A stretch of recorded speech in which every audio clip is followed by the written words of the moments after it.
Vérifiez la nature de figures planes en utilisant la règle graduée et l'équerre. Quand on te demande de vérifier la nature d'une figure, on te demande si c'est un rectangle, un carré, un losange ou autre chose. En ce qui concerne cette figure, tu as sûrement déjà une idée de sa nature, mais tu dois toujours utiliser tes outils de géométrie pour vérifier. Ici, les 4 angles ont l'air d'être des angles droits. Il va falloir utiliser l'équerre pour en être sûr. Pour utiliser correctement son équerre, on place les 2 côtés de l'angle droit de l'équerre sur les 2 côtés de l'angle droit de la figure, comme ceci. On voit que les côtés de la figure coïncident parfaitement avec les côtés de l'angle droit de l'équerre. C'est donc un angle droit. On va vérifier le second.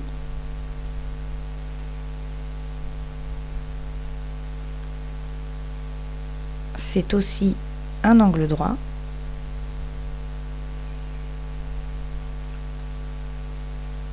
Le troisième, c'est aussi un angle droit. Il est inutile de vérifier le 4e angle. Si dans une figure il y a au moins 3 angles droits, le 4e est forcément, lui aussi, un angle droit. On marque les angles droits et on s'intéresse ensuite à la longueur des côtés en utilisant la règle. La règle que j'utilise est graduée en millimètres, alors que ta règle à toi est graduée en centimètres. Je mesure le premier côté, 60 mm. Celui-ci mesure également 60 mm. Les 2 côtés opposés sont égaux. On va mesurer les côtés qui restent.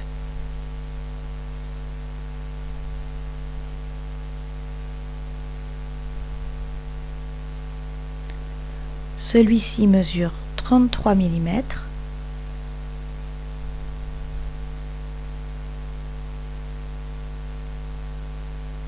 Et celui-ci aussi. Les 2 autres côtés sont égaux et parallèles eux aussi. En géométrie, on représente l'égalité des côtés avec ce symbole. Un trait ici, un trait là, ça veut dire que ces 2 côtés ont la même longueur. Comme on a déjà utilisé un seul trait, on en utilise maintenant 2 pour les 2 autres côtés. 2 traits ici, 2 traits là, ces 2 côtés ont la même longueur.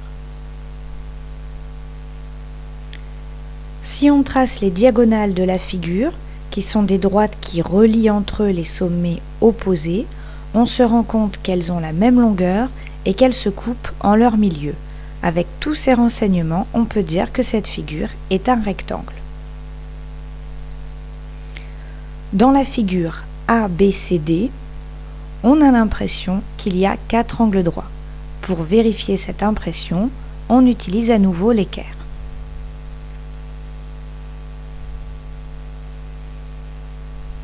Un angle droit ici.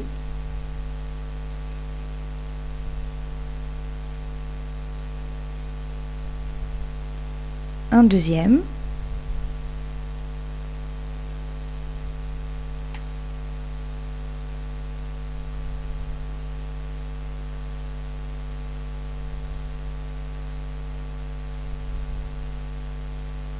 Un troisième.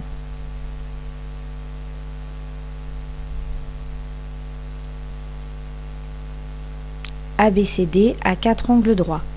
On va maintenant mesurer les côtés avec la règle. Ma règle est toujours graduée en millimètres. J'ai ici 52 mm. Ici aussi.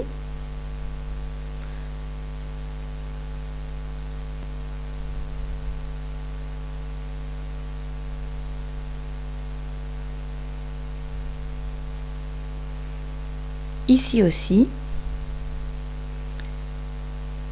Et là aussi.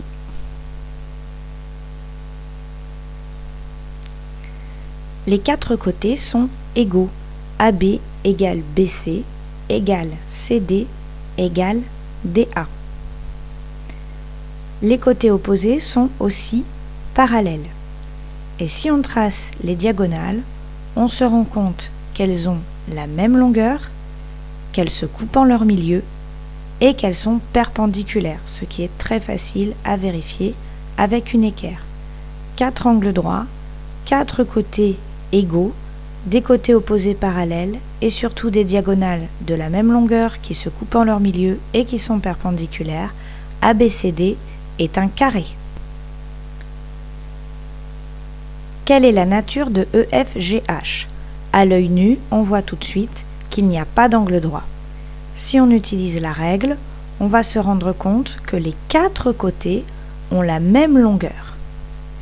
Les côtés opposés, là encore, sont parallèles. Et si on trace les diagonales, on se rend compte qu'elles n'ont pas la même longueur, mais qu'elles se coupent en leur milieu et qu'elles sont perpendiculaires. EFGH est un losange. Voici maintenant IJKL. Là encore, on voit qu'il n'y a pas d'angle droit. Les côtés n'ont pas tous la même longueur. Seuls les côtés opposés sont égaux et parallèles. Si on trace les diagonales, on se rend compte qu'elles n'ont pas la même longueur, qu'elles ne sont pas perpendiculaires, mais qu'elles se coupent en leur milieu. IJKL est un parallélogramme. Tu dois maintenant savoir reconnaître un carré, un rectangle, un losange et un parallélogramme. En ce qui concerne le carré et le rectangle, en général, tu les reconnais facilement. Le carré a 4 angles droits et 4 côtés égaux, le rectangle a 4 angles droits et les côtés opposés sont égaux. Attention par contre aux losanges et aux parallélogrammes que tous les élèves confondent assez facilement parce qu'ils se ressemblent et qu'ils peuvent avoir la même forme. Il y a donc 2 choses que tu dois bien vérifier avec ton équerre et ta règle pour trouver la différence entre le losange ici et le parallélogramme qui est là.